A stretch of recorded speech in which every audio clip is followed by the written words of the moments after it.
আসন্ন ত্রয়োদশ জাতীয় সংসদ নির্বাচন ও গণভোটে পোস্টাল ব্যালটের মাধ্যমে ভোট দেবেন রাষ্ট্রপতি মোহাম্মদ সাহাবুদ্দিন।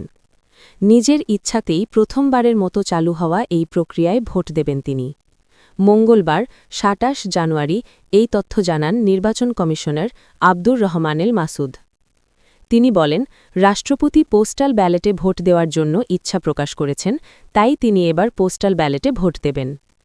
ত্রয়োদশ জাতীয় সংসদ নির্বাচন ও গণভোটকে সামনে প্রথমবারের মতো প্রবাসে থাকা ভোটার ও ভোটের কাজে নিয়োজিত কর্মকর্তা-কর্মচারী এবং আইনি হেফাজতে থাকা ব্যক্তিরা নিজেদের ভোটাধিকার প্রয়োগ করতে পারবেন।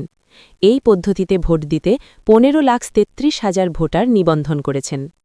সংশোধিত তফসিলে নির্বাচন সময়সূচি অনুযায়ী গত ২২ জানুয়ারি থেকে নির্বাচনী প্রচারণা শুরু হয়েছে, যা চলবে আগামী ১০ ফেব্রুয়ারি সকাল ৭:৩০ পর্যন্ত।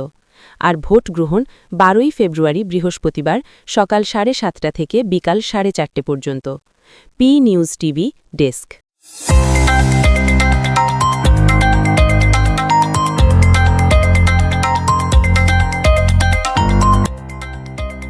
সত্যের সন্ধানে নির্ভীক। P news TV.